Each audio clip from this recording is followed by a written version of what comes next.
नमस्कार दोस्तों, मैं सुनील सिंह, जिला पूर्व अधिकारी गाजियाबाद। आप सभी लोगों का सुनील सिंह ऑनलाइन क्लासेस में पुनः स्वागत करता हूं। आज हम लोग स्टार्ट करते हैं प्राचीन इतिहास का 8वां वीडियो और सिंधु घाटी सभ्यता का दूसरा वीडियो, जो बहुत ही महत्वपूर्ण पार्ट है। उत्तर प्रदेश लोक सेवा आयोग के द्वारा लगातार प्री और मेंस में इस टॉपिक से लगातार सवाल पूछे जा रहे हैं। इस टॉपिक का नाम है सिंधु घाटी सभ्यता के महत्वपूर्ण स्थल एवं विशेषताएं। हम देखेंगे कि ये या इसके पहले वाले वीडियो हमने एक चीज़ देखा होगा कि अब तक लगभग 1500 हड़प्पा सभ्यता स्थलों की खोज हो चुकी है। अभी हाल फिलहाल में लगभग 4 महीने पहले सहारनपुर में सकतपुर नामक एक पुनः नया ग्रामीण स्थल की खोज की गई, जिसका संबंध हड़प्पा सभ्यता से जोड़ा गया है। तो इस तरह से आप लोगों को लगातार न्यूज़पेपर से भी यहाँ तक कि न्यूज़पेपर, टेलीविज़न, सबसे अपने आप को जोड़ के रखना है, जिससे हम नवीन जो नए नए स्थल उत्तर प्रदेश में किसी भी राज्य में मिल रहे हैं उनके बारे में जानकारियों को अपडेट करते रहें। तो आइए आज हम लोग स्टार्ट करते हैं सिंधु घाटी सभ्यता के महत्वपूर्ण स्थल एवं विशेषताएँ। जैसा कि आपको मालूम है कि हड़प्पा सभ्यता के स्वतंत्रता के बाद अब तक लगभग 1500 स्थलों की खोज हो चुकी है, जिनका विस्तार लगभग 20 लाख वर्ग स्क्वायर किलोमीटर में इनका विस्तार है। तो आइए इन्हीं 1500 स्थलों में से 7 स्थलों को नगर की संज्ञा दी गई है। बाकी स्थलों में से उन सभी स्थलों को पढ़ेंगे जो कि एग्जाम के दृष्टिकोण से बहुत ही महत्वपूर्ण हैं। वैसे तो हमें 20 या 25 स्थल हैं जिनसे लगातार सवाल घूम फिर के पूछ के आ रहे हैं। हम उन्हीं स्थलों के बारे में पढ़ेंगे। पढ़ते समय हमें 2 चीज़ बात का ध्यान रखना है कि यह टॉपिक हाईली फैक्चुअल है। लगातार इस पर बहुत सारे तथ्य हैं जिनको आपको रटना पड़ेगा। हमें प्रयास करना है कुछ हम नए ढंग से पढ़ें, कुछ फिगर बना के पढ़ें, कुछ हम उसको इस तरह से रखें, किन किन बिंदुओं पर ज़्यादा जोर दें, हमें इन्हीं सब पे बल देना है। बीच बीच में मैं आप लोगों को बताता रहूँगा कि किस स्थल की कौन सी चीज़ें एग्जाम के दृष्टिकोण से बहुत ज़्यादा महत्वपूर्ण है। आप लोग उन सबको अंडर राइटिंग भी करते रहें, उन सबको लगातार और मेहनत भी करते रहें। उन्हीं सभी पे आप लगातार अपना पूरा अटेंशन रखेंगे तो एग्ज़ाम के सारे सवाल बड़ी आसानी से सही हो जाएंगे। आइए स्टार्ट करते हैं इस टॉपिक को। तो देखते हैं हम लोग सबसे पहले कि हड़प्पा सभ्यता के महत्वपूर्ण स्थल एवं उनकी विशेषताएं। तो सबसे पहले हम लोग देखें, हड़प्पा सभ्यता को हम लोग 2 भागों में स्थलों को बांट देते हैं। एक ऐसे स्थल जिनको नगर की संज्ञा मिल चुकी है और एक ऐसे स्थल जो कि महत्वपूर्ण स्थल है एग्जाम के दृष्टिकोण से। अब हम लोग 1500 स्थलों के बारे में तो नहीं पढ़ सकते हैं, ना ज़रूरत है कोई, बस हम इसमें से 20-25 स्थल पढ़ने हैं। इनमें 7 नगर हैं, 7 ऐसे स्थल हैं जिनको नगर की संज्ञा मिल गई हैं। सबसे पहले हम इनके बारे में डिटेल से पढ़ेंगे, बाकी और स्थल के बारे में एक एक विशेषता, 2 विशेषता जो भी होगी उनको पढ़ेंगे। ये जो 7 नगर हैं देखते हैं कौन है। ये है हड़प्पा, मोहनजोदड़ो, लोथल, धौलावीरा, कालीबंगा,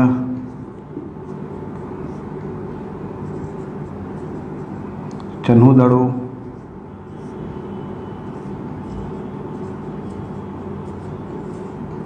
और बनवाली।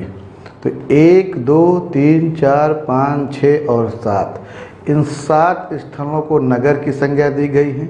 हम इनके बारे में डिटेल से पढ़ेंगे। इसके अलावा बहुत सारे स्थल हैं, हम लोग 15 से 20 स्थल और पढ़ेंगे जिनकी किसी खास स्थल की विशेषता होगी। जैसे कुणाल में चांदी का मुकुट पाया जाएगा, नौसारों में सिंदूर के साक्ष्य मिलेंगे। तो इस तरह से हम लोग देखेंगे। अलीमुराद एक ग्रामीण स्थल के रूप में रहेगा। तो और बहुत सारे स्थल हैं, बारासिंगे के साक्ष्य आमरी से प्राप्त होंगे। तो ये छोटे मोटे स्थल हैं जिनके बारे में हमको जानकारियाँ मिलेंगी। तो हम लोग उन टॉपिक को यहाँ पर पढ़ेंगे।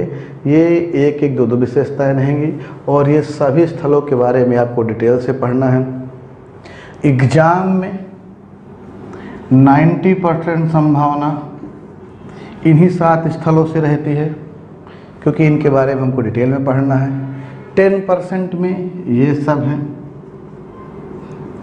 परंतु इस समय जो लगातार सवाल पूछे जा रहे हैं वो यहाँ से भी पूछे जा रहे हैं, वहाँ से पूछे जा रहे हैं, पर जो पहले का ट्रेंड था यहाँ का ज़्यादा था, यहाँ सवाल ज़्यादा पूछे जाते थे। तो हम पढ़ते समय हम जितना मेहनत इस पे करेंगे उतना ही मेहनत इस पे करेंगे। हमारा उद्देश्य ये है कि अगर इस टॉपिक से सवाल आता है तो हमें उसको सही करना है, चाहे वो इन 7 स्थलों में से रहे और चाहे इन स्थलों में से रहे। तो आइए हम एक एक स्थल को उठाते हैं और उनके बारे में डिटेल से पढ़ते हैं। यह लेक्चर मुझे लगता है 1 से 1.5 घंटे के बीच में होगा, तो इसको सब लोग अच्छे से वीडियो देखिएगा। और मैं इस बार 2 नहीं कहूँगा, आप इसको 3-4 बार देखिएगा, क्योंकि ये है इसको जब पढ़ते हैं तो इसमें थोड़ा सा पढ़ते समय में बड़ी बोरियत महसूस होती है, कौन क्या कहाँ पाया गया। पर विश्वास मानिए, जब इसको लगातार आप पढ़ते जाते हैं, इसको कई बार पढ़ते हैं, तो धीरे धीरे चीज़ें हैं वो एक बार में एक स्थल की 2-4 चीज़ें होती हैं वो सेट हो जाती हैं। अगली बार पढ़ेंगे 2-3 चीज़ें और सेट हो जाएंगी। तो जब 3-4 बार इसको देखेंगे या पढ़ेंगे तो ये उस स्थल की जो विशेषता है वो धीरे धीरे सेट होती चली जाती हैं। अंत में 4-5 जो बड़ी बड़ी विशेषताएँ हर स्थल की हैं वो आपके दिमाग में हमेशा के लिए सेट हो जाती हैं और सवाल वहीं से पूछे जाते हैं। तो इनको पढ़ते समय हमें तनिक भी परेशान नहीं होना है, ये निश्चित रूप से तैयार होगा, 100% तैयार होगा। बस इस पर आपको समय देना है और कई बार पढ़ना है। तो आइए स्टार्ट करते हैं। सबसे पहला स्थल हड़प्पा, वो जानते हैं इसके बारे में।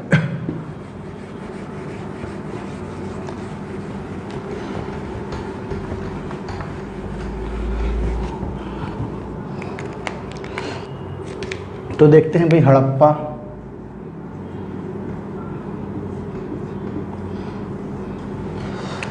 सबसे पहले हड़प्पा स्थल कि हम लोग स्थित देख लेते हैं, आखिर ये है कहाँ। तो ये स्थल जो है आज पाकिस्तान में है। तो पाकिस्तान के पंजाब प्रांत, जैसे हमारे यहाँ पंजाब है तो पाकिस्तान में पंजाब, उसको पश्चिमी पंजाब, हमारे वहाँ वाले को पूर्वी पंजाब कहा जाता था। तो पाकिस्तान के पंजाब प्रांत के मांटगोमरी जिला, मांटगोमरी जिला, इसी मांटगोमरी को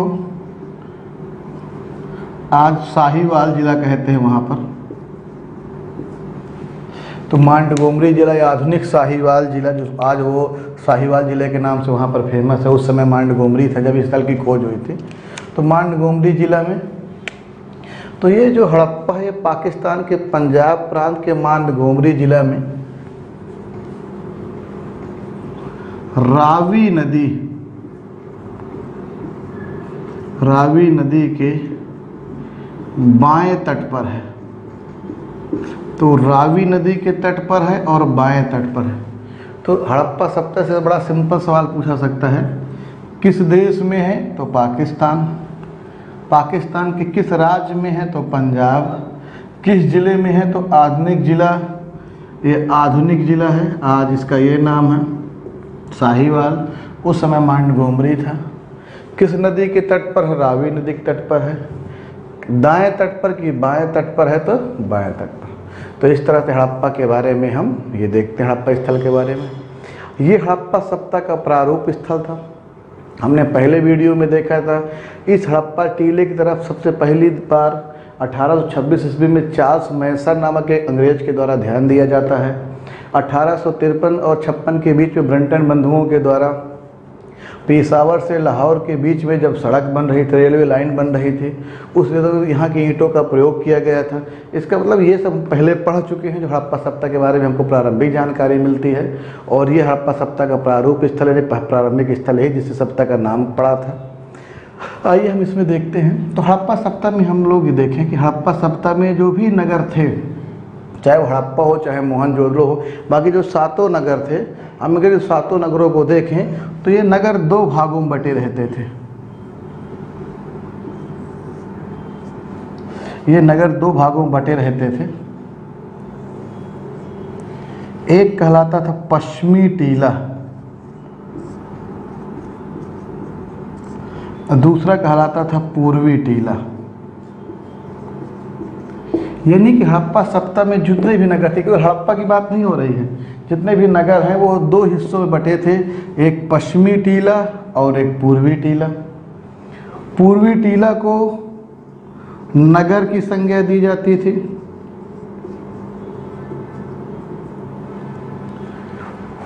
उस नगर की अधिक जनसंख्या, उस नगर के अधिकांश निवासी यहीं पर रहते थे, चाहे वो व्यापारी हों, चाहे वो मजदूर हों, चाहे वो किसान हों, जो भी थे वो सारे लोग यहीं पे रहते थे।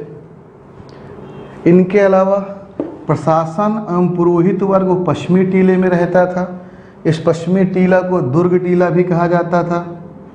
इस पश्चिमी टीले को दुर्ग टीला कहते थे, दुर्ग या गढ़ी टीला कहा जाता था। तो हड़प्पा स्थल में भी दो टीले हैं, पश्चिमी टीला और पूर्वी टीला। पूर्वी टीला नगर है जहाँ के वहाँ की अधिकतम आबादी रहती है। पश्चिमी टीला को दुर्ग टीला या गढ़ी टीला कहते थे। पूर्वी टीला के तुलना में ज़्यादा ऊंचा था ताकि बाढ़ आए या अन्य कोई आक्रमण हो इससे सुरक्षित रहा करते थे। तो आप समझ सकते हैं कि एक विशेषाधिकार वर्ग था जो कि पुरोहित और प्रशासनिक वर्ग था जो यहाँ रहा करता था, कि बाढ़ के समय में ये टीला अधिक ऊंचाई पे था, सुरक्षित था। युद्ध के आक्रमण के समय में ये टीला अधिक ऊंचाई पे था, सुरक्षित था। हड़प्पा सभ्यता के प्रायः नगरों में से जो पश्चिमी टीला था यह दुर्गीकृत था, मतलब ये चार दीवारी या परकोटा, यानी एक दुर्गीकृत टीला था। इसके ये चार दीवारी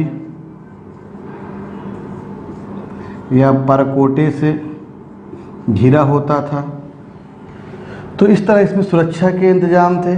इसके जो अंदर की दीवारें हैं, ये जो अंदर की दीवारें हैं उसमें कच्ची ईंटों का प्रयोग था,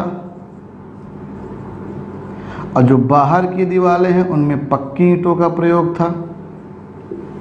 इसके अलावा हड़प्पा सभ्यता में जो एक चार दीवारी है वो अंदर से कच्ची ईंटों की और बाहर से पक्की ईंटों की बनी होती थी। तो ये हड़प्पा सभ्यता की बेसिक विशेषताएं हैं।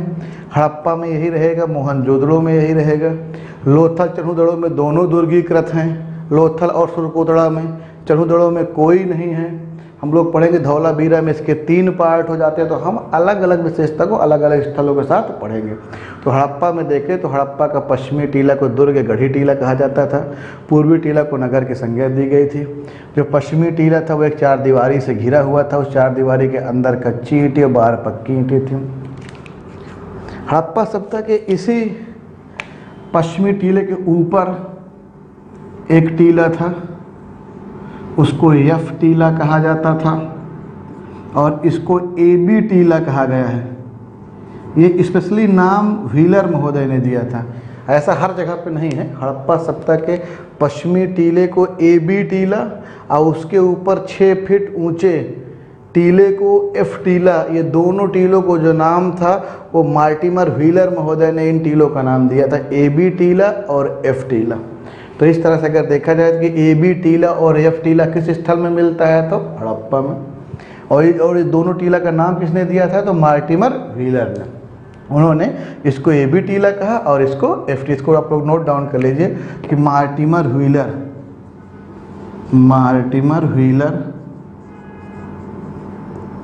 व्हीलर ने इस टीले को AB टीला कहा और इसको उत्तर वाले को उन्होंने पश्चिमी का आपका F टीला कहा। अब हम अगर देखें तो ये जो पश्चिमी टीला है इसके ये जो F टीला हम पहले देखते हैं।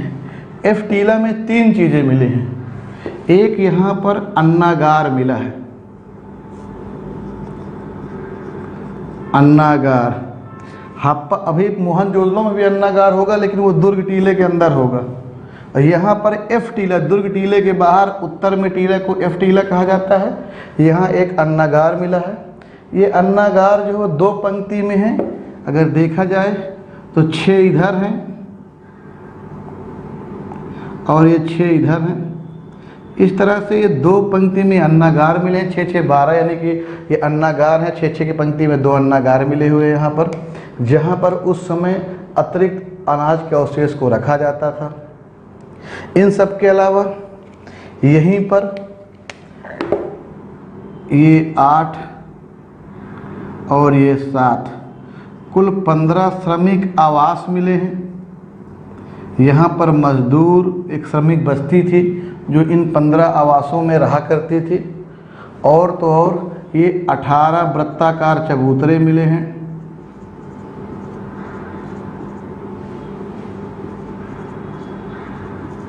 ये 18 वृत्ताकार चबूतरे मिले हैं। तो ये 18 वृत्ताकार चबूतरे मिले हैं। तो अगर देखें तो एफ टीला में 3 चीज़ें हैं। एक 15 श्रमिक आवास है जहाँ पे श्रमिक रहते हैं, वहीं पर अन्नागार हैं और वहीं पर वृत्ताकार चबूतरे हैं। ये श्रमिक यहाँ पर अनाज कूटने का काम करते थे, यहाँ से अनाज लाते थे, उनकी यहाँ पर कुटाई होती थी।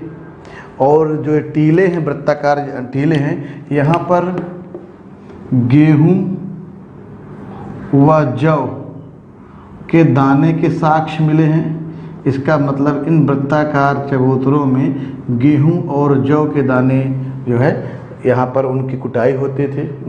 तो इस तरह अगर देखा जाए तो आज के बाद कभी पूछे कि श्रमिक आवास के साक्ष्य कहाँ से मिले हैं तो हड़प्पा से। 18 वृत्ताकार चबूतरे कहाँ से मिले हैं? हड़प्पा से। और इस पूरी बस्ती को, एफ टीले वाली बस्ती को मार्टिन हुलर ने कहा एक श्रमिक बस्ती थी। तो कहा जाए श्रमिक बस्ती के साक्ष्य कहाँ मिले हैं तो भी हड़प्पा से मिले हैं। अन्नागार, ये जो 6-6 की पंक्ति में 2 अन्नागार हैं, सब कहाँ से मिले? 12 अन्नागार हैं यहाँ पर। तो 6-6 की पंक्ति में 2 अन्नागार हैं, 2 पंक्ति हैं 6-6 के, तो 12 अन्नागार हैं। कहाँ से मिले हैं? हड़प्पा से मिले हैं। तो ये सारे जो हैं वो पश्चिमी टीले, दुर्ग टीले के उत्तर में एफ टीले से प्राप्त हुए हैं। अगर हम लोग देखें यहीं पर, ये पश्चिमी टीला के दक्षिण में यहाँ पर एक कब्र मिली है। उस कब्र को R37 कहते हैं। ये लकड़ी की कब्र है, उसमें किसी को दफनाया गया था, इसको R37 कहते हैं। तो एक काष्ठ वेदिका यानी कि एक ऐसी कब्र जो लकड़ी की बनी हो।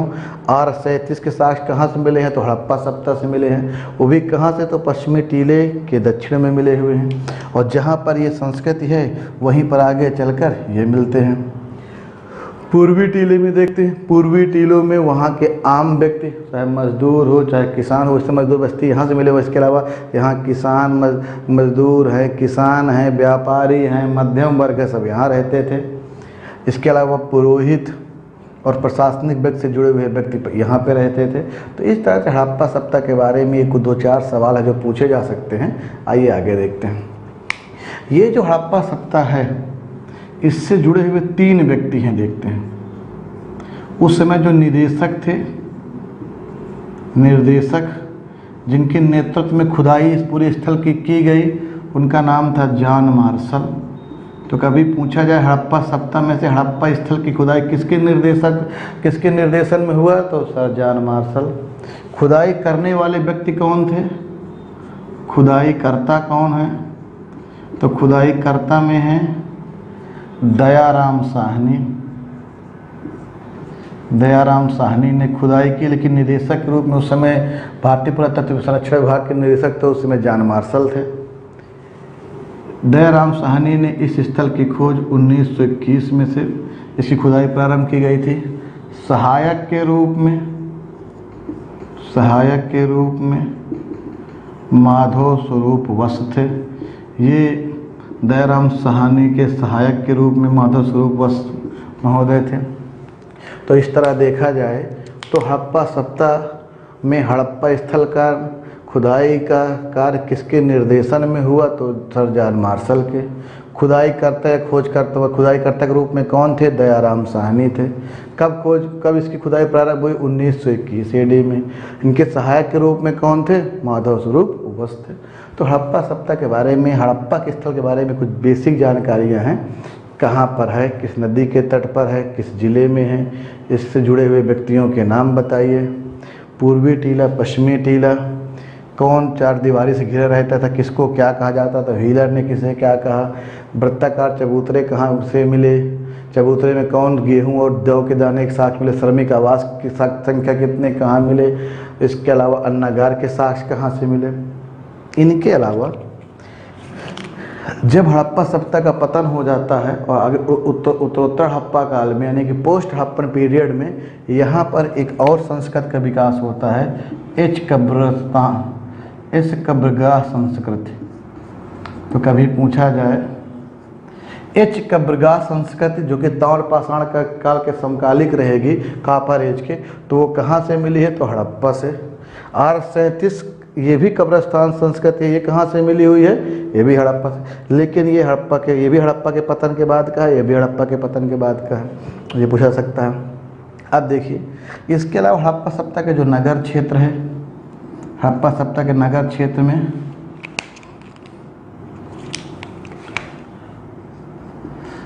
एक तांबे की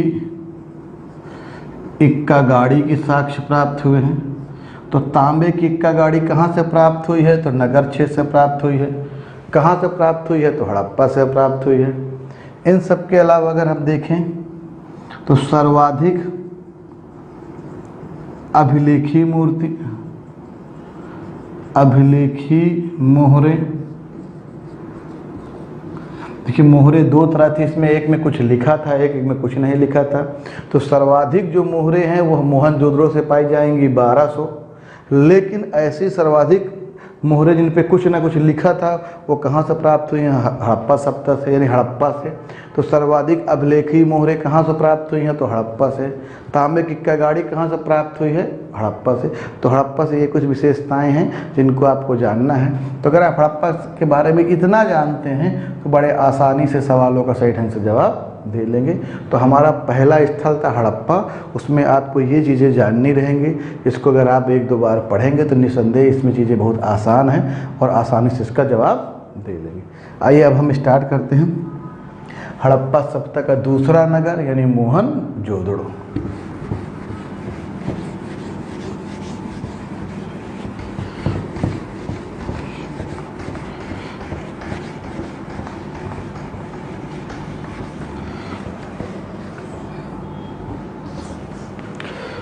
तो मोहनजोदड़ो के बारे में देखते हैं।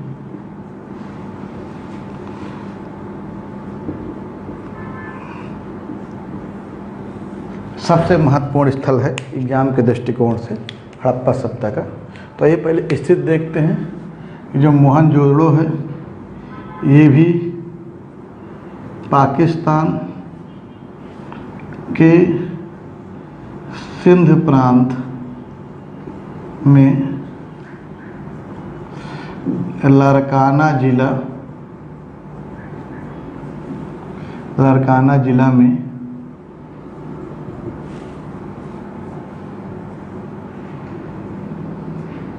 सिंधु नदी के दाएं तट पर है। तो ये जो मोहनजोदड़ो पाकिस्तान के सिंध प्रांत में लारकाना जिला है, पाकिस्तान का सिंध प्रांत है और वहाँ पर एक ज़िला है लारकाना, उसी में सिंधु नदी के दाहिने तट पर एक स्थल, इसका नाम है मोहनजोदड़ो। तो मोहनजोदड़ो के बारे में इसकी जो उत्खनन काम था 1922 में राखलदास बनर्जी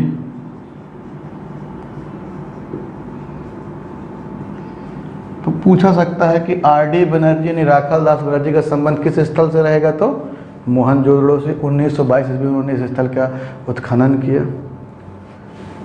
इसमें इस स्थल के बारे में मार्शल ने ये कहा है, सर जॉर्ज मार्शल के अनुसार यहाँ 7 बार बाढ़ आई और यह 7 बार डूबा था। मतलब 7 बार बाढ़ से हड़प्पा मोहनजोदड़ो डूबा और 7 बार अलग अलग बार इसका अलग अलग डेवलपमेंट हुआ। बाढ़ आई, पूरा नष्ट हो गया, फिर इसका विकास हुआ, फिर बाढ़ आई। तो ऐसा कौन सा स्थल है जिसके बाढ़ से डूबने के बारे में साक्ष्य मिलते हैं? तो मोहनजोदड़ो। कितनी बार डूबा था? 7 बार। अमेरिकन KUR कैनेडी, इनके अनुसार यहाँ पर भीषण मलेरिया आया था। मलेरिया के प्रकोप से यहाँ का पतन हुआ। तो KUR कैनेडी महोदय के अनुसार यहाँ पर मलेरिया की वजह से यहाँ की जो ये हड़प्पा सभ्यता का जो नगरीय स्वरूप था वो खत्म हुआ। तो हम लोग ये पतन जब पढ़ेंगे तो इन दोनों कारणों को पढ़ते, किसने कहाँ के बारे में क्या क्या कहा। तो मलेरिया के साक्ष्य कहाँ से मिलते हैं, तो मोहनजोदड़ो से। मोहनजोदड़ो उस समय अगर देखा जाए तो सर्वाधिक जनसंख्या वाला नगर था। पूरे हड़प्पा सभ्यता में सर्वाधिक जनसंख्या मोहनजोदड़ो में थी। 35 से 40 हज़ार लोग उस समय थे। एक बहुत बड़ी संख्या है। मोहनजोदड़ो में सर्वाधिक जनसंख्या थी, 35 से 40 हज़ार लोग। और ये जो लोग थे यहाँ पर वो अधिकतर भूमध्य सागरीय प्रजाति के थे। तो पूछ सकता है कि हड़प्पा सभ्यता में सर्वाधिक लोग किस प्रजाति के थे, तो आंसर हो जाएगा आपका भूमध्य सागरीय प्रजाति। ये एग्जाम में पूछा जा सकता है। अभी देखेंगे 4 प्रजाति के लोग, जब हम लोग सामाजिक पढ़ेंगे, समाज वाला पक्ष पढ़ेंगे इसमें, जो यूपीएससी के दृष्टिकोण से बहुत महत्वपूर्ण है, तो वहाँ पर 4 प्रजाति के लोग थे। उसमें भूमध्य सागरीय प्रजाति के लोग सर्वाधिक संख्या में यहाँ पे थे। तो इस तरह अगर हम लोग देखें तो हड़प्पा मोहनजोदड़ो की स्थिति कहाँ है, खोज किसने की, इसके बारे में किसके क्या विचार हैं, और सर्वाधिक जनसंख्या यहाँ पर है। इस मोहनजोदड़ो की कुछ उपनाम है, देख लेते हैं। इस मोहनजोदड़ो के बारे में कुछ उपनाम है। मोहनजोदड़ो को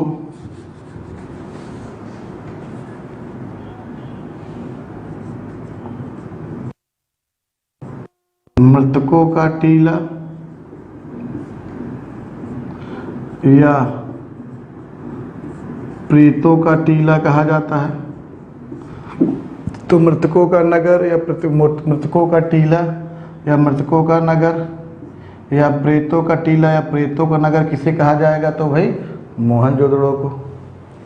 मोहनजोदड़ो को सिंधु का बाग कहा जाता है, क्योंकि सिंधु के क्षेत्र में हरा भरा बहुत डेवलपमेंट क्षेत्र था, आबादी थी यहाँ पर। यहाँ का एक बहुत ही वो समृद्धशाली हिस्सा, इसको सिंधु का बाग कहा जाता है। इसको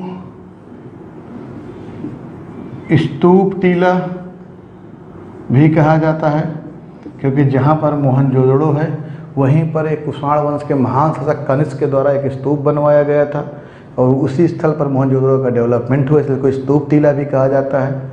तो कभी पूछे आज के बाद मृतकों का टीला या प्रेतों का टीला किसे कहा जाता है, तो मोहनजोदड़ो को। सिंधु का बाग किसे कहा जाता है, तो मोहनजोदड़ो को। स्तूप टीला किसे कहा जाता है, तो मोहनजोदड़ो को।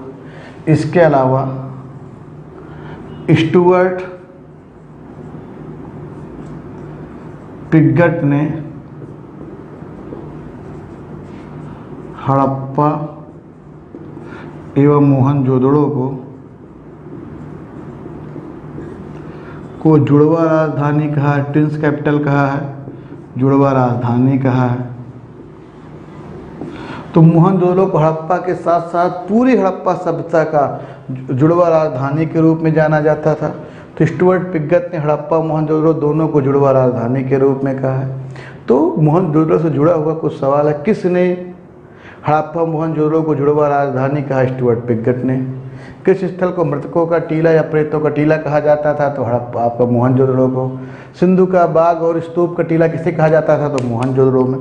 तो मोहनजोदड़ो से जुड़े हुए सारे सवाल हैं और सभी एग्जाम में पूछ सकते हैं। कहाँ पर बाढ़ आई थी, कहाँ पे मलेरिया के साक्ष्य मिलते हैं, सर्वाधिक जनसंख्या वाला नगर कौन था। अब हड़प्पा सभ्यता का सबसे बड़ा क्षेत्रफल के हिसाब से गनेरी वाला स्थल जो पाकिस्तान के पंजाब में है, इसके पहले मोहनजोदड़ो ही था। तो मोहनजोदड़ो हड़प्पा सभ्यता का दूसरा सबसे अधिक बड़ा नगर है, दूसरा क्षेत्रफल की दृष्टि से बड़ा नगर है ये। इसके पहले भी तक यही था, अब गनेरी वाला हो गया है। तो इस समय जो है दूसरा स्थल क्षेत्रफल में हो गया। तो मोहनजोदड़ो के बारे में कुछ बेसिक जानकारियां हैं जिनसे सवाल में एग्जाम में सवाल पूछे जा सकते हैं। आइए अब हम लोग पढ़ते हैं कि मोहनजोदड़ो में कौन कौन वस्तुएं हैं, वो कौन कौन इमारतें हैं जो कि एग्जाम के दृष्टिकोण से बहुत ही महत्वपूर्ण हैं। जिस तरह हम लोगों ने हड़प्पा सभ्यता के बारे में पढ़ा था, उस तरह हम लोग मोहनजोदड़ो के बारे में जानते हैं। ये बहुत ही इंपॉर्टेंट हिस्सा है इस पूरे टॉपिक का। इसको जब आप पढ़ेंगे तो ध्यान रखिएगा, सारे सवाल घूम फिर के यहीं से आते हैं, इसलिए प्रयास करेंगे इसको अच्छे से हम लोग पढ़ लेते। तो 7 स्थल हम लोग डिटेल में पढ़ेंगे, थोड़ा टाइम लगेगा आपको। कुछ लोगों को लगे कुछ ज़्यादा पढ़ाया जा रहा है, तो ऐसा कुछ नहीं है। ये सब चीज़ें आपको एक बार पढ़ना पड़ेगा। इन सब चीज़ों से आपके बारे में, इस टॉपिक के बारे में एक सोच बनेगी। यूपीएससी में जो सवाल कंसेप्चुअल पूछेगा, हो सकता है किसी किसी लाइन से कॉन्सेप्ट बना कर पूछ लिया जाए। तो हमें इस चैप्टर को पढ़ते समय इस चीज़ का ध्यान रखना है कि हमें ये नहीं देखना है कि हम कितना पढ़ रहे हैं, हमें केवल ये देखना है कि इस चैप्टर को हम किस ढंग से और कितने अच्छे ढंग से इसको पढ़ रहे हैं। तो हम लोग उस अच्छे ढंग को देखना है, वो चीज़ें अपने आप आसान हो जाएंगी।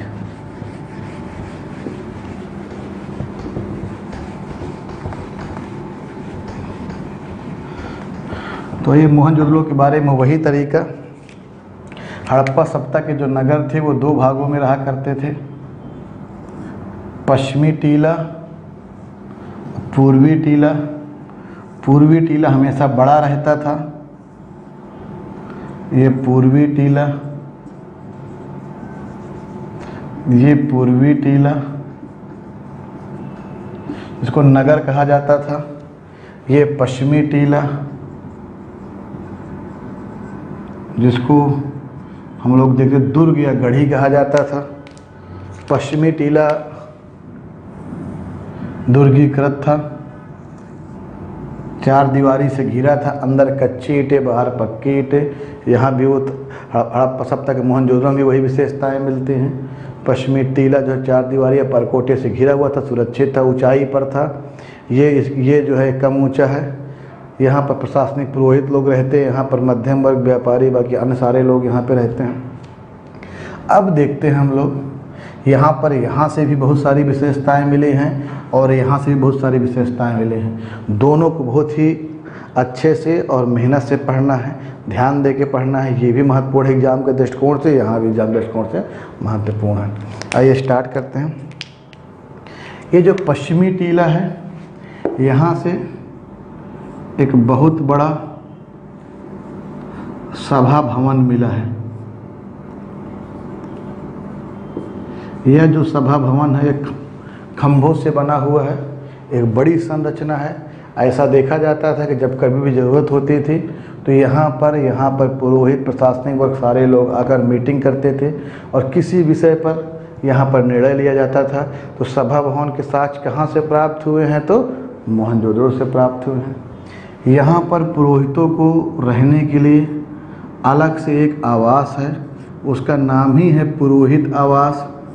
तो कभी पूछा जाए पुरोहित आवास के साक्ष्य कहाँ से मिले हैं, तो मोहनजोदड़ो। जैसे वहाँ पर श्रमिकों के साक्ष्य मिले थे हड़प्पा से, यहाँ पर पुरोहितों के लिए आवास बने हुए, उनको पुरोहित आवास कहा गया है। यहाँ पर एक विद्यालय बना हुआ है, जहाँ पर पुरोहित एवं प्रशासनिक वर्ग के लोग बच्चे पढ़ते थे, उसको महाविद्यालय कहा गया है। तो महाविद्यालय के साक्ष्य कहाँ से मिलेंगे? तो मोहनजोदड़ो में से। और महाविद्यालय है कहाँ पर? तो पश्चिमी टीला के अंदर है। इन सब के अलावा यहाँ पर जो भी घर थे,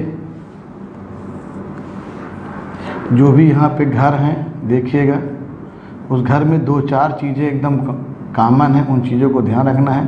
जब हम नगर नियोजन पढ़ेंगे तो इसको डिटेल में पढ़ेंगे, इसे मैं यहाँ पर बहुत डिटेल नहीं बता रहा हूँ। यहाँ जो भी घर हैं, हर एक घर में कुआं है, हर एक घर में स्नानागार है,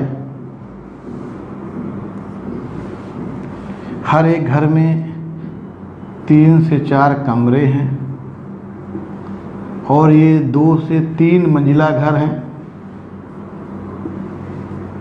मैं आगे डिटेल में इन पे सब पे बात करूँगा, एक एक आकार बनाकर हम लोग देखेंगे। तो यहाँ के जो घर हैं, वहाँ हर एक घर में कुआं है, स्नानागार है। इस कुएं से पानी स्नानागार में डालकर वहाँ स्नान किया जाता था। 3-4 कमरे हैं और 2 से 3 मंजिला है, क्योंकि सीढ़ियाँ बनी हुई हैं ऊपर जाने के लिए। जो घर थे उनकी छतें जो है वो जो है आपका लकड़ियों से पाटी जाती थी। तो जबकि घर वो पक्की ईंटों के बने हुए थे। हर घर से नाली से पानी निकलने की व्यवस्था थी और नाली से पानी सड़क पर जाता था। पूरी व्यवस्थाएं हैं। दरवाजे जो है अधिकतर गलियों में खुलते हैं, पर लोथल में दरवाजे सड़क पर खुले हैं। तो हम लोग अलग अलग जो भी विशेषता हैं सबको यहाँ पर देखेंगे। इनके अलावा यहाँ पर 2 संरचनाएं और बहुत बड़ी मिली हैं। एक संरचना अन्नागार, अन्नागार। जिस तरह से अन्नागार वहाँ मिले थे, यहाँ भी अन्नागार के साक्ष्य मिले हैं। और इसके अलावा एक सबसे एग्जाम के दृष्टिकोण से संरचना है, उसे कहा जाएगा बृहत स्नानागार। स्नानागार, ये जो स्नानागार है इस तरह आप समझिए, ये स्नानागार है। इसमें जो सीढ़ियाँ हैं ऐसे नीचे उतरने के लिए,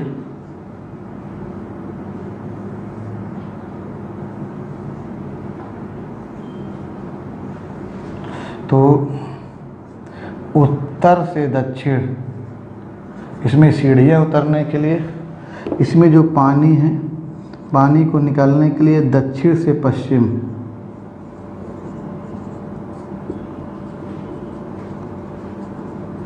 दक्षिण पश्चिम दिशा में पानी जल निकासी की व्यवस्था था कि इससे गंदा पानी बाहर निकाला जा सके। बहुत बड़ा कुआं था, उस कुएं से इसको भरा जाता था पानी से। तो ये जो बृहत स्नानागार है, इसको सर जॉन मार्शल ने इसको तत्कालीन विश्व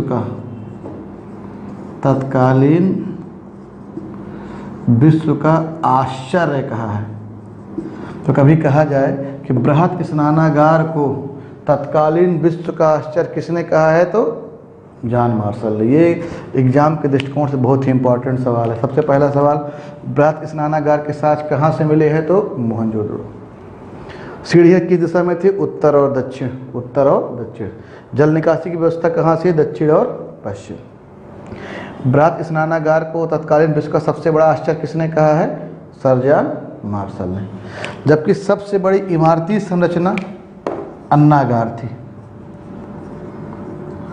सबसे बड़ी इमारती संरचना अन्नागार है। तो कोई पूछे कि मोहनजोदड़ो में सबसे बड़ी इमारती संरचना कौन है, तो अन्नागार। परंतु उस समय तत्कालीन विश्व का आश्चर्य किसे के कहा गया था, तो स्नानागार को। तो ये सारे सवाल जो एग्जाम में पूछे जा सकते हैं। कैसे, सभा भवन के साक्ष्य कहाँ से मिले हैं, मोहनजोदड़ो। महाविद्यालय पुरोहितावास के साक्ष्य कहाँ से मिले हैं, मोहनजोदड़ो। बृहत स्नानागार कहाँ से मिला है, मोहनजोदड़ो। बृहत स्नानागार में सीढ़ियाँ किस दिशा में थी, उत्तर और दक्षिण। जल निकासी की व्यवस्था कहाँ थी, दक्षिण और पश्चिम। सबसे बड़ी संरचना वहाँ क्या थी, अन्नागार। अन्नागार के साक्ष्य कहाँ से भी हो गए, मोहनजोदड़ो से भी हो गए और हड़प्पा से भी हो गए। विकल्प में दो में जो एक होगा वही आंसर माना जाएगा। अगर दोनों विकल्प है तो ये आंसर माना जाएगा, क्योंकि मोहनजोदड़ो का अन्नागार ये बहुत बड़ी संरचना थी ये। तो अगर दोनों विकल्प में रहे तो हमेशा जो है अन्नागार के साक्ष्य प्राप्त हुए। हड़प्पा विकल्प रहे और मोहनजोदड़ो, तो तब आपको मोहनजोदड़ो आंसर देना है। अगर दो में कोई एक रहे तो वो आंसर देना है। इन सब के अलावा आइए हम लोग यहाँ पे देखते हैं पूर्वी भागों में, तो मोहनजोदड़ो के, तो मोहनजोदड़ो की पूर्वी हिस्से में अगर हम लोग देखें तो यहाँ पर एक जो है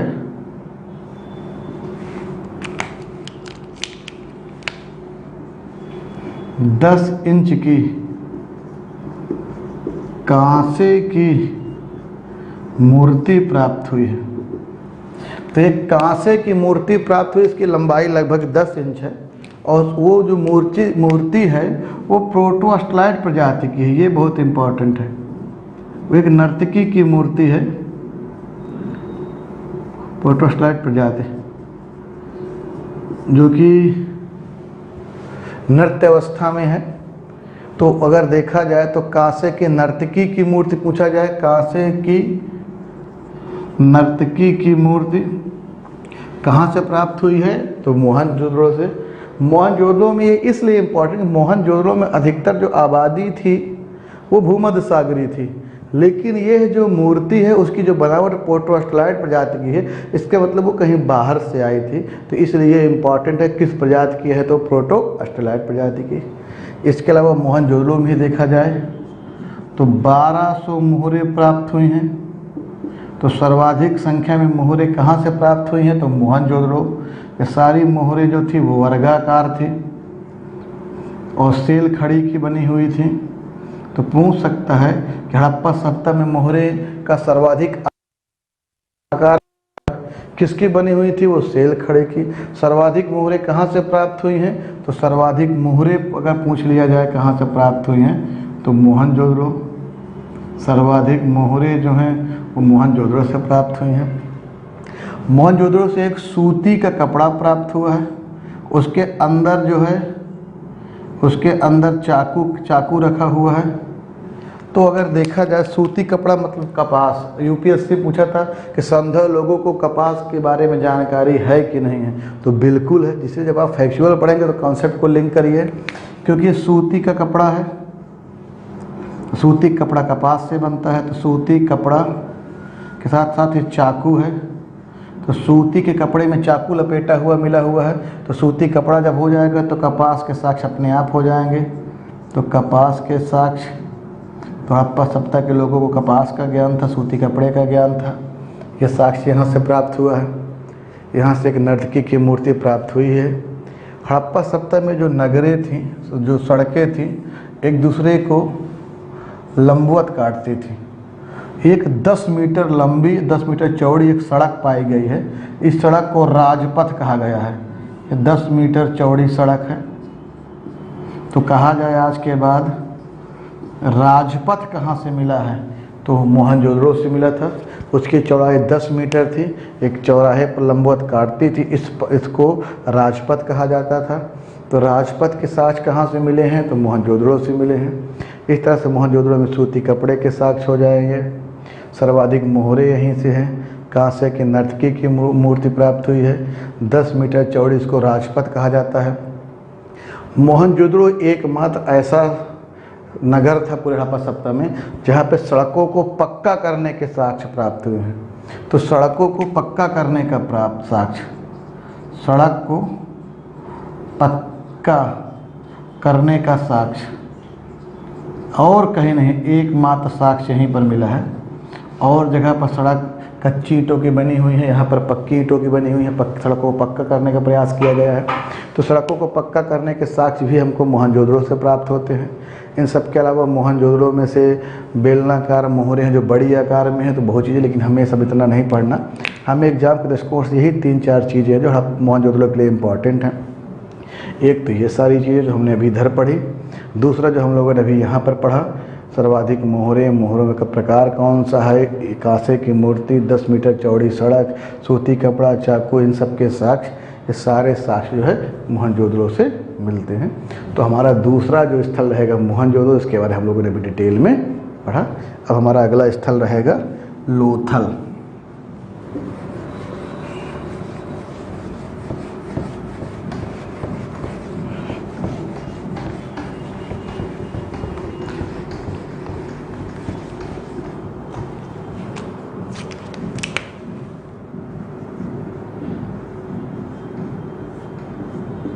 चलिए देखते हैं लोथल के बारे में। तो लोथल हम लोग देखें तो लोथल भारत में गुजरात राज्य में अहमदाबाद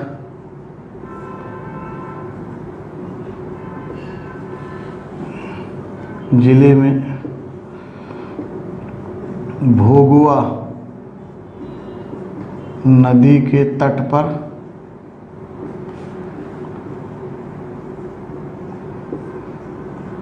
खंभात की खाड़ी में स्थित है। अभी गुजरात में हम लोग जब पढ़ेंगे ऐसे देखेंगे,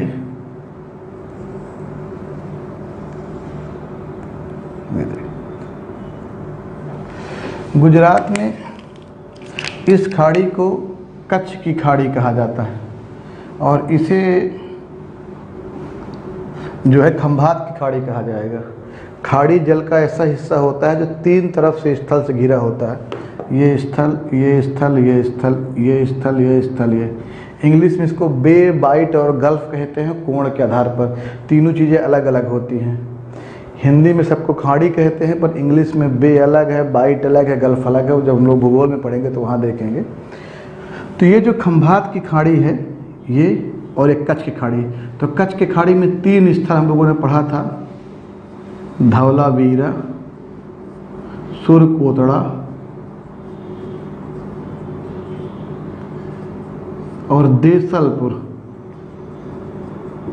और यहाँ पर देखें तो लोथल के साथ साथ रंगपुर, प्रभास, बहुत स्थल हम लोगों ने पढ़ा था यहाँ पर। तो इस तरह हम लोग देखें मेघम, कई स्थल हैं यहाँ जो हम लोगों ने पढ़ा था, भक्ताराव, कुंतासी, ये सारे स्थल हम लोगों ने यहाँ पढ़ा था।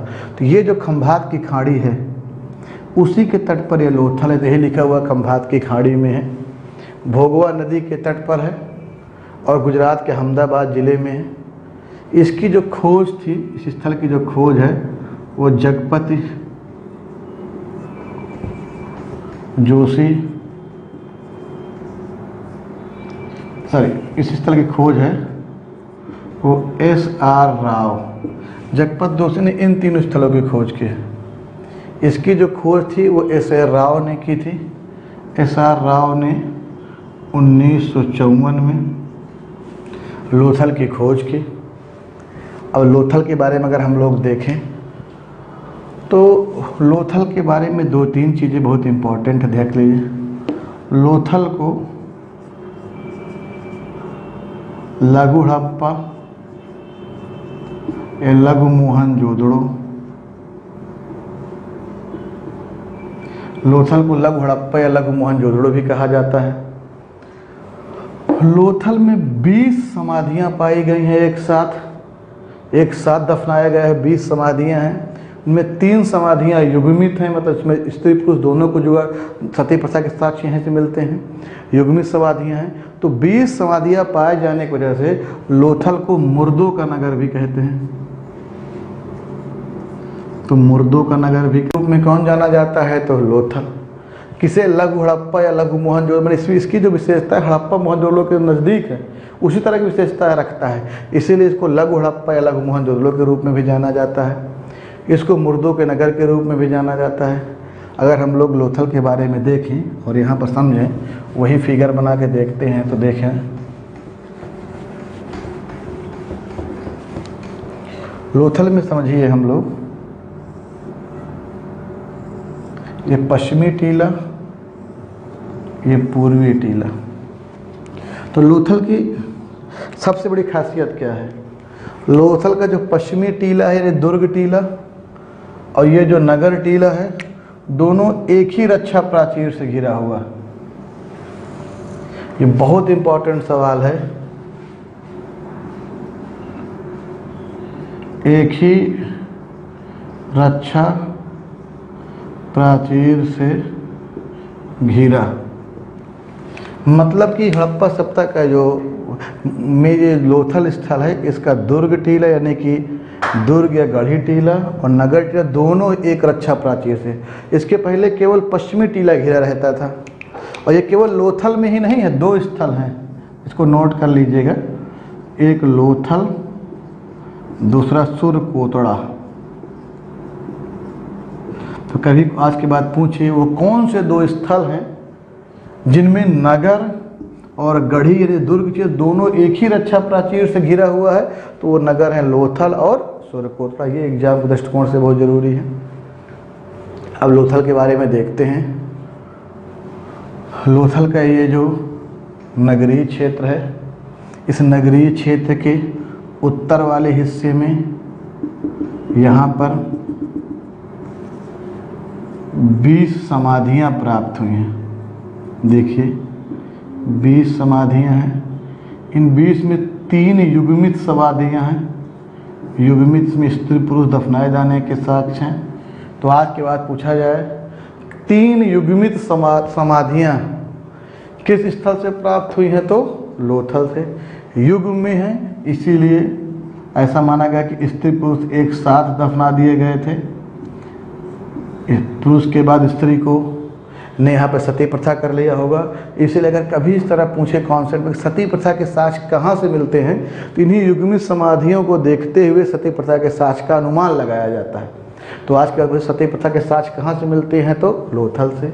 या डायरेक्ट 3 युग्मित समाधियाँ कहाँ से मिली हैं, तो लोथल से। इन सब के अलावा लोथल में हम लोग देखते हैं, लोथल में ये दुर्ग वाला हिस्सा है, टीला वाला हिस्सा, और ये नगर वाला हिस्सा है। लोथल में देखिए यहाँ पर रंगाई कुंड मिले हुए हैं। यहाँ पर कपड़ों में रंगाई की जाती थी। लोथल में आटा पीसने वाली चक्की के साक्ष्य मिले हैं। लोथल में मनके बनाने के कारखाने हैं, तो यहाँ पर रंगाई कुंड है, आटा पीसने वाली चक्की के साक्ष्य मिले हैं, मनके बनाने वाले कारखाने के साक्ष्य मिले हैं। इन सब के अलावा लोथल में से ये कुल वृत्ताकार और वर्गाकार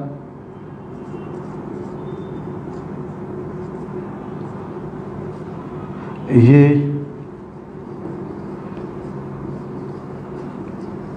अग्निकुंड के साक्ष्य बहुत इंपॉर्टेंट है। अग्निकुंड के साक्ष्य कहाँ से मिलेंगे? तो लोथल है। लोथल के आगे हम लोग पढ़ेंगे तो कालीबंगा में भी रहेंगे। तो वृत्ताकार और वर्गाकार देखते हैं, वृत्ताकार वर्गाकार दोनों अग्निकुंड के साक्ष्य कहाँ से मिले हैं? तो लोथल से। दो स्थल है जहाँ से अग्निकुंड के साक्ष्य मिलते हैं, लोथल के साथ साथ कालीबंगा से मिलेंगे। तो लोथल के साक्ष्य मिले हैं। लोथल में धान या चावल के साक्ष्य प्राप्त हुए हैं। बहुत इंपॉर्टेंट सवाल एग्जाम के दृष्टिकोण से। धान या चावल के साक्ष्य कहाँ से प्राप्त हुए हैं? तो लोथल से। इसके अलावा लोथल से बाजरे की भी साक्ष्य प्राप्त हुए हैं। पूछ सकता है बाजरे के साक्ष्य कहाँ से प्राप्त हुए हैं? तो भी लोथल से। तो धान या चावल के साक्ष्य कहाँ से प्राप्त हुए हैं? तो लोथल से। बाजरे के साक्ष्य कहाँ से प्राप्त हुए हैं? तो लोथल से। इन सब के अलावा जो लोथल है, लोथल में से ममी का मॉडल प्राप्त हुआ है। एक ममी का मॉडल, क्योंकि ममी मिस्र की विशेषता थी, इससे समझ में आता था कि लोथल और मिस्र का आपस में व्यापारिक संबंध है। तो यहाँ से ममी का मॉडल प्राप्त हुआ है, जो कि इम्पोर्टेंट सवाल है। इसके अलावा यहाँ पर देखें तो गोरिल्ला और बारहसिंघा की मोहरें, यहाँ ऐसी मोहरें प्राप्त हुई हैं जिन पर गोरिल्ला और बारहसिंघा दोनों के साक्ष्य के निशान बने हुए हैं। दोनों की आकृतियाँ बनी हैं। तो गोरिल्ला और बारहसिंघे की आकृतियाँ, मोहरों वाली आकृतियाँ कहाँ प्राप्त हुई हैं? तो भाई वो लोथल से प्राप्त हुई हैं। यहाँ पर एक ऐसी मोहर पर उसमें दो राक्षस के मुँह हैं। तो दो एक ही मोहर में दो राक्षस के मुँह फारस से मिलता था। इसको मतलब फारस के खाड़ी के साथ के व्यापारिक संबंध थे। तो यहाँ से एक मोहर प्राप्त हुई है, उसमें दो राक्षस वाली मोहर, दो राक्षस के मुंह वाली मोहर। तो ये साक्ष्य जो प्राप्त हुए हैं ये भी यहाँ से मिले हैं। दो राक्षस, ये जो ममी का मॉडल है इसका मतलब इनका मिस्र से संबंध था, और ये दो मतलब फारस से संबंध था। फारस से संबंध के साक्ष्य प्राप्त होते हैं। इन सब के अलावा लोथल, ये सब चीज लोथल में पाई ही गई हैं। लोथल में मेन इम्पॉर्टेंट है युग्मित समाधान, जो पूछा जाएगा, चावल व धान के साक्ष्य, अग्निकुंड के साक्ष्य, एक ही रक्षा प्राचीर से घिरा हुआ है। लेकिन लोथल इन सबसे ज़्यादा इम्पॉर्टेंट लोथल में जो है, लोथल का डाक यार्ड यानी गोदीवाड़ा। लोथल में एक लोथल जो फेमस है गोदीवाड़ा, इसको आज बंदरगाह हम लोग कहेंगे, यानी बंदरगाह, इसको डॉक यार्ड। तो आज के बाद पूछा जाए हड़प्पा सभ्यता, चूँकि ये गोदीवाड़ा है, ये डाक यार्ड है, ये बंदरगाह है, ये जल से विदेशी व्यापार या जल से उस स्थल से दूर दूर का अन्य क्षेत्रीय व्यापार दोनों के बारे में जानकारी देता है। तो कोई पूछा कि बस गोदीवाड़ा या बंदरगाह या डाक यार्ड के साक्ष्य कहाँ से मिले हैं? तो लोथल। लोथल 100% लोथल इसके लिए जाना जाता है, क्योंकि इसके अलावा बंदरगाह के साक्ष्य और कहीं से नहीं मिले हैं। इसका मतलब बंदरगाह या गोदीवाड़ा या डाक यार्ड के साक्ष्य कहाँ से मिले हैं? लोथल। ये बाकी धान या चावल के लोग, धान या चावल का साक्ष्य कहाँ से मिला है? लोथल। ये सारी विशेषताएं हैं। इन सब के अलावा यहाँ पर बेलनाकार मोहरे हैं। बेलनाकार मोहरे मोहनजोदड़ो से भी हैं, लेकिन वहाँ बड़ी हैं, यहाँ छोटी हैं। तो छोटी बेलनाकार मोहरे कहाँ से प्राप्त हुई पूछे? तो लोथल से। तो लोथल इन सब के लिए जाना जाता है। लोथल में 3-4 चीज़ें हैं, जब आप पढ़ेंगे मैंने कहा बहुत इंपॉर्टेंट है। इसको लघु हड़प्पा या लघु मोहनजोदड़ो कहते हैं। इनको मुर्दों का नगर कहा जाता है। लोथल के बारे में सबसे बड़ी विशेषता है कि धान या चावल के साक्ष्य मिले हैं, डाक यार्ड मिला हुआ है और अग्निकुंड के साक्ष्य मिले हैं। ये आपको कभी नहीं भूलना है। और इसके अलावा सती प्रथा या 3 युग में समाधान के साक्ष्य मिले हैं। बाकी ये छोटी मोटी कहाँ बातें हैं, अगर 1-2 बार 5 बार पढ़ेंगे तो ये अपने आप आपका कंप्लीट हो जाएगा। ठीक, तो हमारा अगला टॉपिक खत्म हुआ लोथल।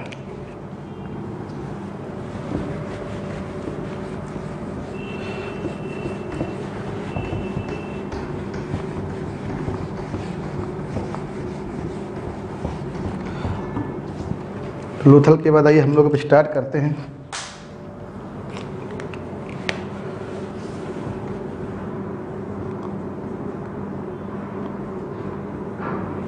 चन्हुदड़ो, ये भी 7 नगरों में से एक नगर है चन्हुदड़ो। तो चन्हुदड़ो के बारे में देख लेते हैं भाई। ये चन्हुदड़ो पाकिस्तान में है। तो पाकिस्तान के सिंध प्रांत में है और मोहनजोदड़ो से 130 किलोमीटर दूरी पर है। तो पाकिस्तान के सिंध प्रांत में है। सिंध प्रांत में सिंधु नदी के तट पर है। और इसकी खोज के लिए अगर देखा जाए तो 1931 में एनजी मजूमदार और 1935 में अर्नेस्ट मैके, तो दोनों का नाम आता है, मजूमदार का भी मैके का। दोनों ने इस पर उत्खनन किया। 31 में मजूमदार के नेतृत्व में और 35 में मैके के नेतृत्व में चन्हुदड़ो की खोज की गई। चन्हुदड़ो के बारे में ये जानना है हमको कि चन्हुदड़ो एक ऐसा स्थल है जहाँ पर हड़प्पा सभ्यता के पहले, हड़प्पा सभ्यता के दौरान, हड़प्पा सभ्यता के बाद, यानी कि पूर्व हड़प्पा, विकसित हड़प्पा और उत्तरोत्तर हड़प्पा, यानी हड़प्पा सभ्यता के तीनों कालों का यहाँ से साक्ष्य मिलता है। हड़प्पा सभ्यता के पहले भी था, उसका समकालिक था, उसके बाद में था। इसके बाद में जब हड़प्पा सभ्यता का पतन होता है तो यहाँ पर झूकर, ये बहुत इंपॉर्टेंट, इसको नोट कर लीजिएगा, झूकर झांगर संस्कृति। आज के बाद पूछे हड़प्पा सभ्यता का वो कौन सा स्थल है जहाँ पर हड़प्पा सभ्यता के पतन होने के बाद एक तरह की पुनः ग्रामीण संस्कृति का उदय होता है, जिनमें कुछ विशेषताएं हड़प्पा सभ्यता की ली हुई होती हैं। उसे कहा जाता है झूकर झांगर संस्कृति। यह सिंध क्षेत्र के पाकिस्तान में होता है और ये ताम्रपाषाणकालीन संस्कृति के समकालिक होता है। जब हम लोग ताम्रपाषाणकालीन संस्कृति का वीडियो देखेंगे तो देखेंगे दोनों में से हड़प्पा सभ्यता का समकालिक झूकर झांगर संस्कृति है जो कि सिंध क्षेत्र में चल रही होती है, तो ताम्रपाषाण काल के समकालिक रहेगी। चन्हुदड़ो के बारे में हमें ये देखना है। चन्हुदड़ो हड़प्पा सभ्यता का एक ऐसा, ज़्यादा नहीं पढ़ना, तो छोटी छोटी बातें रह गई हैं। इसका ये पश्चिमी टीला और ये पूर्वी टीला, ना पश्चिमी ना पूर्वी कोई दुर्गीकृत नहीं है, सबसे बड़ी विशेषता। ना इसके पश्चिम में कोई 4 दीवारी है, ना पूरब में, ना दोनों में। तो आज के बाद पूछा जाए ऐसा कौन सा स्थल है जिसका पश्चिमी टीला पूर्वी टीला दोनों दुर्गीकृत नहीं है। वैसे 90% में केवल पश्चिमी दुर्गीकृत रहता था। लोथल सुरकोटला में दोनों दुर्गीकृत थे, चन्हुदड़ो में दोनों दुर्गीकृत नहीं है। इसका मतलब इस पर सवाल पूछा सकता है कि चन्हुदड़ो के बारे में सबसे पहली खासियत यही है कि पश्चिमी व पूर्वी टीला दुर्गीकृत नहीं है। ये इम्पॉर्टेंट है, पूछा सकता है आपसे। अब आइए अब देखते हैं थोड़ा सा इसके बारे में क्या क्या यहाँ की विशेषताएं हैं। तो बड़ा सिंपल है। चन्हुदड़ो में मनके बनाने का कारखाना था।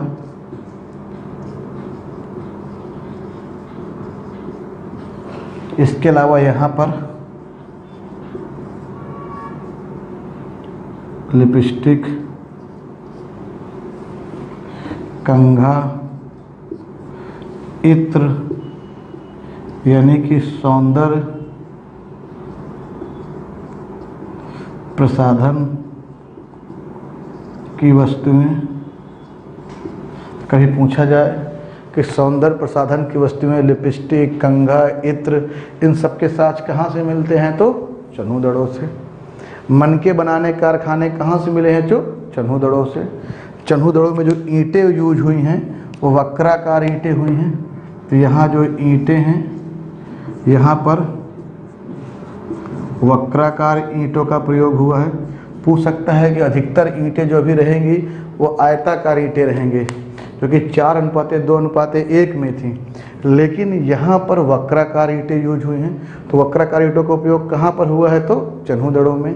मन के बनाने कारखाना कहाँ पर है? तो चन्हूदड़ों में। इसके पहले मन के बनाने कारखाना लोथल में भी था, कि लोथल से बड़ा कारखाना कहाँ पर है? चन्हूदड़ों में। लिपस्टिक, कंघा, इन सब के साक्ष्य कहाँ से मिलते हैं? चन्हूदड़ों में। चन्हूदड़ों में एक ईंट मिली है, ये एक ईंट है। ऐसा नहीं केवल वक्राकार ईंट भी यहाँ से मिली है, चौकोर तो मिली है। इस ईंट में ये देखिए कुछ पंजों के निशान हैं। इस पंजे में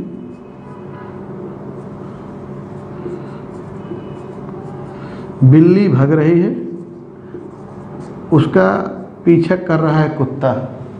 तो बिल्ली का कुत्ते के द्वारा पीछा करते हुए जब दोनों लोग भाग रहे हैं, तो एक ईंट थी, वो शायद गीली रही होगी, तो वहाँ पर पहले बिल्ली के निशान है, फिर उसी ऊपर कुत्ते के पंजों के निशान है।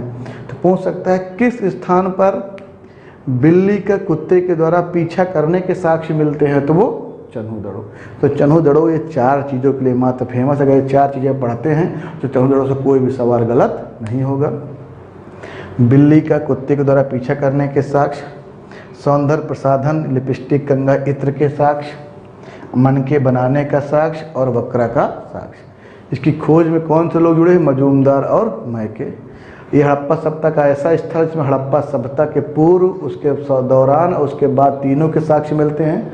यहाँ पर झोकर सागर संस्कृत का क्षेत्र रहता है ये, और यहाँ का पश्चिमी और पूर्वी दोनों कोई भी टीला दुर्गीकृत नहीं है। तो ये हमारा चौथा स्थल देखिए हुआ चन्हूदड़ों।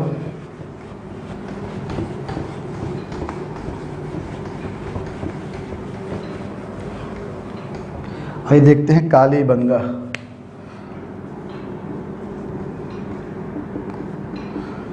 कालीबंगा के बारे में देखिए। तो कालीबंगा ये राजस्थान में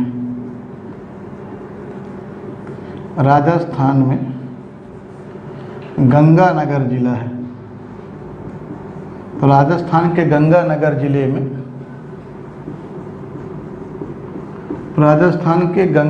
जिले में, अगर हम लोग कालीबंगा को देखें तो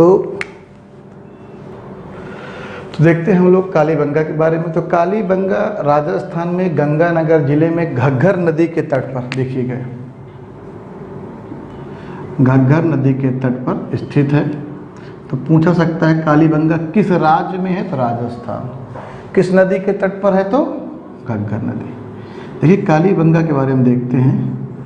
1957 में अमलानंद घोष जी के नेतृत्व में इस पर उत्खनन प्रारंभ हुआ, और 1960 में बीके थापर के नेतृत्व में उत्खनन पुनः प्रारंभ हुआ। तो अगर कभी भी एग्जाम में पूछे तो 90% तो अमलानंद घोष पूछेगा। तो अगर कभी अमलानंद घोष का नाम ना रहे तो बीके थापर का। दोनों का संबंध किस स्थल से है? कालीबंगा। इस कालीबंगा जो स्थल है, इस कालीबंगा का जो शाब्दिक अर्थ है, शाब्दिक अर्थ देख लेते हैं। कालीबंगा का है काले रंग की चूड़ियाँ। तो पूछ सकता है कभी कि कालीबंगा का शाब्दिक अर्थ क्या है? काले रंग की चूड़ियाँ। इसके खोजकर्ता कौन है? अमलानंद घोष। और कौन व्यक्ति इससे जुड़े थे? बीके थापर। किस राज्य में है? राजस्थान। किस नदी के तट पर है? घग्गर नदी। ये भी 7 नगरों की संज्ञा में इसका भी नाम आता है। आइए अब स्टार्ट करते हैं। क्या खासियत इसकी अलग है?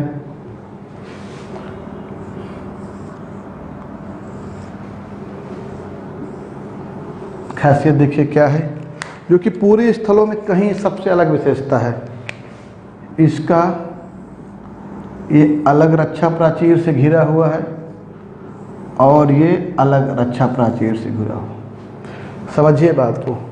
हड़प्पा, मोहनजोदड़ो या अन्य बहुत सारे स्थल में केवल पश्चिमी टीला ही चार दीवारी से घिरा रहता था, पूर्वी टीला में कोई चार दीवारी नहीं थी।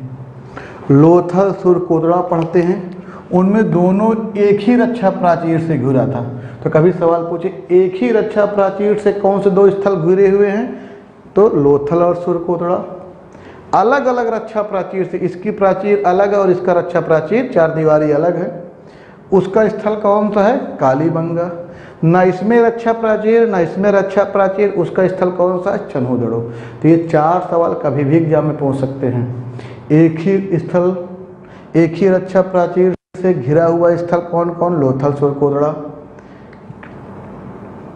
अलग अलग रक्षा प्राचीर से गढ़ी और नगर क्षेत्र घिरा हुआ स्थल कौन? कालीबंगा। किसी भी रक्षा प्राचीर से दोनों नगर गढ़ी क्षेत्र नहीं घिरे, वो कौन सा स्थल है? तो चन्हूदड़ो। तो इस चीज़ को हमको समझना। तो कालीबंगा की पहली खासियत ये है, इसका जो गढ़ी या दुर्ग क्षेत्र है वो भी अलग घिरा हुआ है, ये अलग, लेकिन दोनों रक्षा प्राचीर अलग अलग है। पहली विशेषता। कालीबंगा में देखते हैं हम लोग, कालीबंगा में जो नगर क्षेत्र है देख लेते हैं क्यों फेमस है कालीबंगा। कालीबंगा दो तीन चीज़ों के लिए फेमस है। इस नगर क्षेत्र में एक खेत मिला है और एक खेत जो है जुता हुआ है। ऐसे देख लेते हैं, खेत ये जुता हुआ खेत है।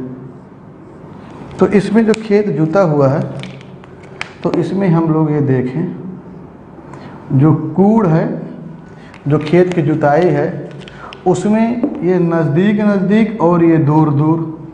तो जो नज़दीक नज़दीक है उसमें चना बोया गया है, और ये जो दूर दूर है, ये देखिए जो ये दूर दूर हलों की लाइनें हैं गया है, और इसे कहा गया है जुता हुआ खेत।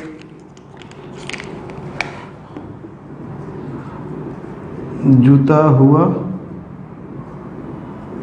खेत।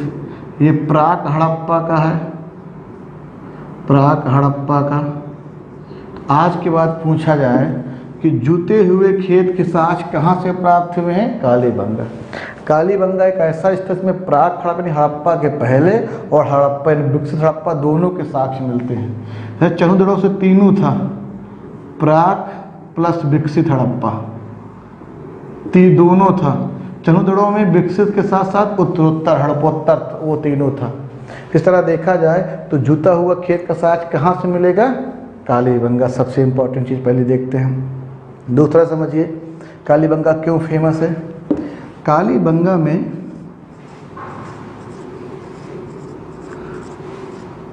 ये 7 अग्निकुंड के साक्ष्य मिले हैं।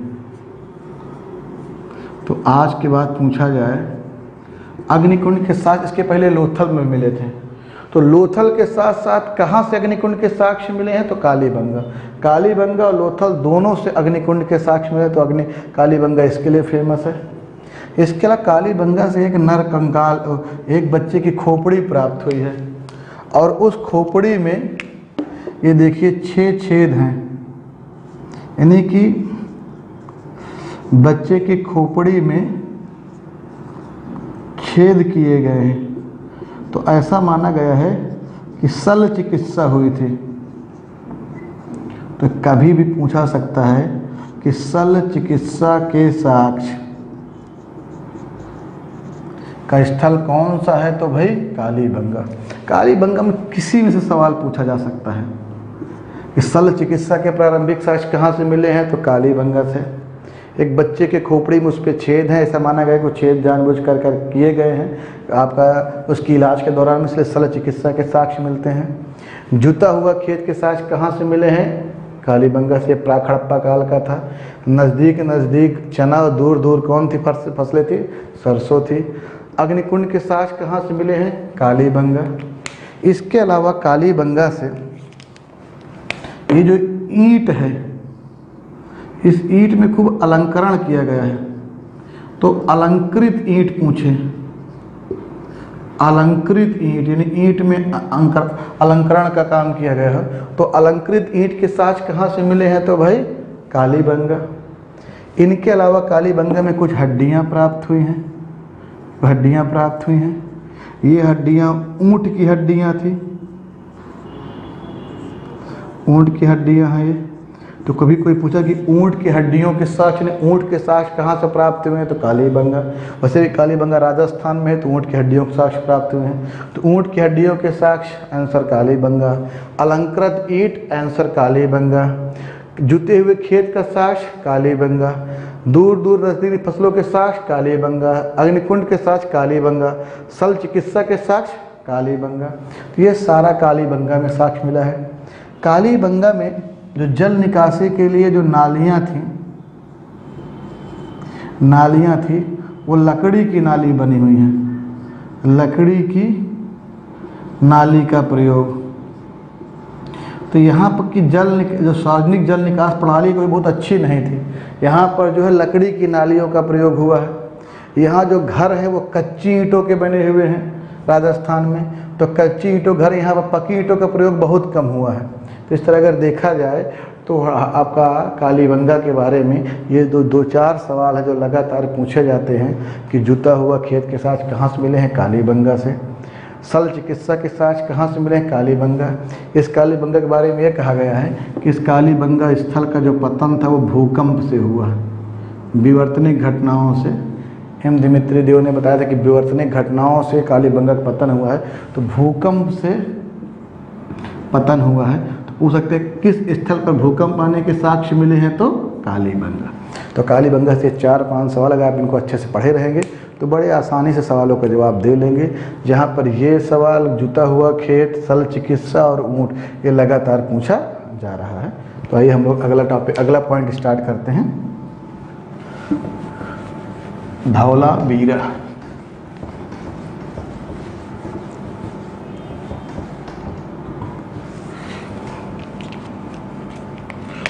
देखिए भाई, धौला वीरा। तो धौला वीरा के बारे में देखिए कि धौला वीरा गुजरात के भचाऊ जिला में एक खादिर द्वीप है, एक द्वीप है। खादिर द्वीप के उत्तरी भाग में स्थित है। तो पूछ सकते हैं भचाऊ जिला के खादिर द्वीप के उत्तरी भाग में कौन स्थित है? भाई धौला वीरा। और ये कच्छ की खाड़ी में भाग में, कच्छ की खाड़ी में स्थित है, खाड़ी में स्थित।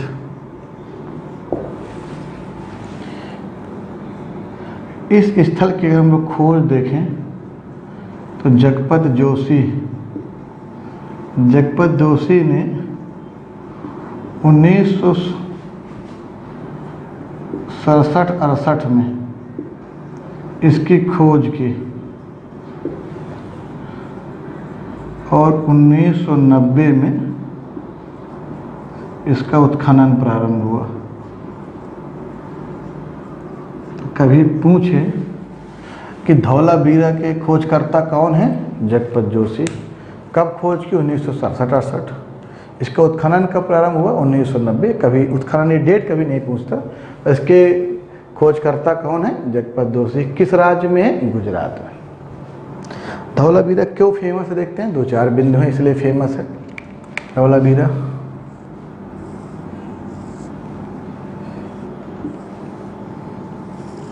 अभी तक आप देखते थे कि हड़प्पा सभ्यता में जितने भी स्थल पड़े उसके 2 हिस्से थे, पश्चिमी टीला और पूर्वी टीला। धौला वीरा इसलिए फेमस है क्योंकि इसमें एक और बीच में है, उसको कहा गया है मध्यमा। पश्चिमी टीला,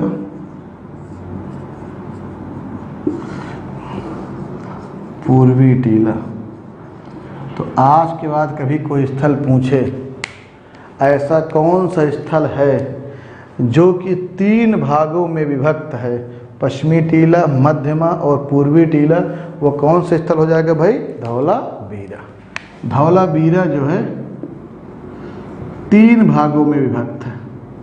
ये बहुत ही इंपॉर्टेंट सवाल है, देखिएगा, ऐसा किसी भी स्थल में नहीं पाया गया। ये 3 भागों में विभक्त है, पश्चिमी, मध्यमा और पूर्वी टीला। तो 3 भागों में विभक्त है और इसका जो आकार है जो हम देखेंगे तो ये आयताकार है,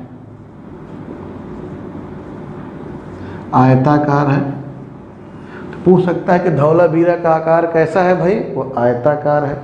कितने भागों में विभक्त है? 3 भागों में। कौन कौन? पश्चिमी, मध्यमा और पूर्वी। ये जो पश्चिमी टीला, मध्यमा, इनके बीच में देखते हैं, यहाँ पर इनके बीच में यहाँ पर एक स्थल पाया गया है जहाँ पर गेम होता था और उसे कहा गया है स्टेडियम। उस समय खेल का आयोजन होता था यहाँ पर। तो पूछा जाए कि स्टेडियम के साक्ष्य कहाँ से प्राप्त हुए हैं, तो धौलावीरा। धौलावीरा के अलावा एक जुदीरदड़ो जगह रहेगी जो कि मोहनजोदड़ो बगल में है, वहाँ भी स्टेडियम के साक्ष्य प्राप्त किए गए हैं। तो स्टेडियम के साक्ष्य कहाँ से प्राप्त हुए हैं? धौलावीरा। स्टेडियम मध्यमा पश्चिमी टीला के बीच में है। धौलावीरा के बारे में तो हमको स्टेडियम के साक्ष्य के रूप में धौलावीरा को जानना है। इन सब के अलावा धौलावीरा में एक नेम प्लेट है,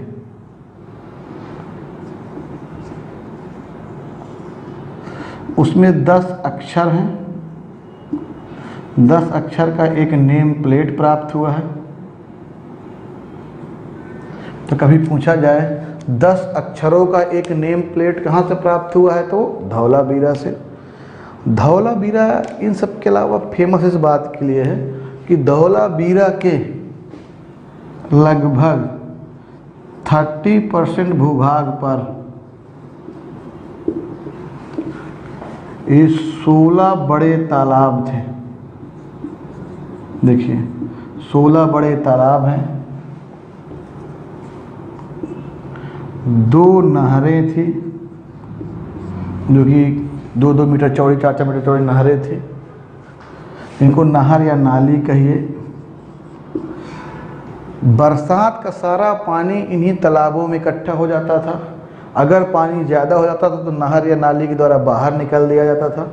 इस तरह से अगर हम देखें तो जल प्रबंधन की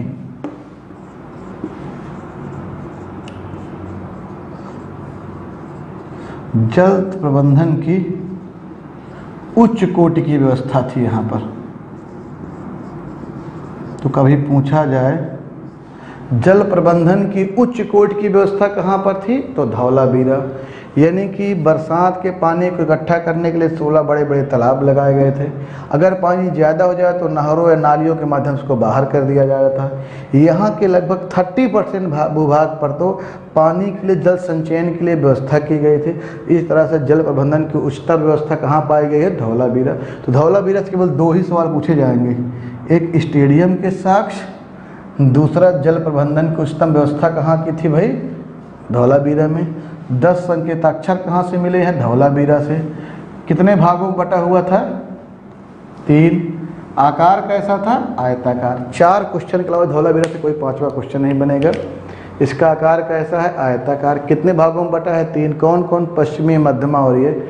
स्टेडियम कहाँ से मिला है, धौलावीरा से। 16 बड़े तालाब कहाँ बनाए गए हैं, यानी जल प्रबंधन की उच्चतम व्यवस्था कहाँ पर है, धौलावीरा। आइए अब लास्ट स्थल है जो कि नगर क्षेत्र का।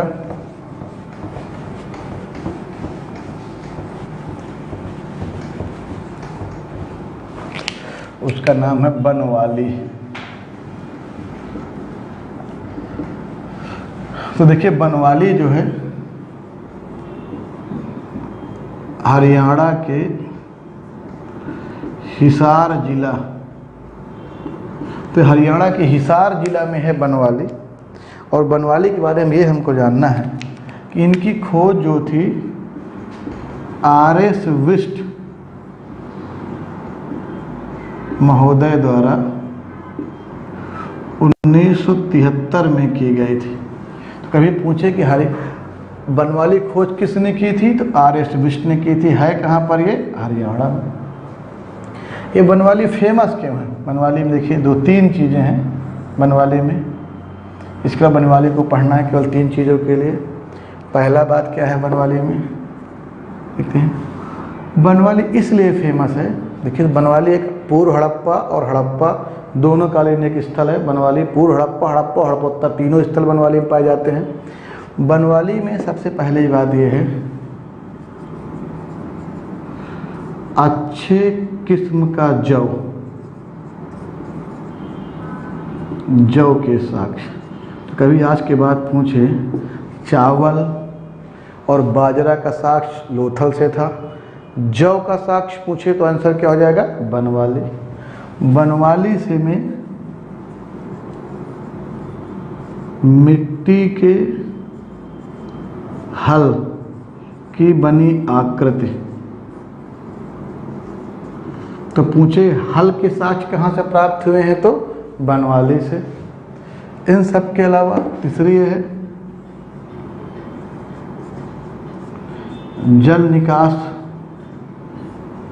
प्रणाली अव्यवस्थित पाई गई है यहाँ से, यानी जल निकास प्रणाली की यहाँ पर कोई व्यवस्था नहीं है। तो जल निकास की सबसे खराब व्यवस्था कहाँ से थी? बनवाली से। तो बनवाली इन 3 चीज़ों के लिए जाना जाता है। अच्छी किस्म का जौ कहाँ से मिला है? बनवाली।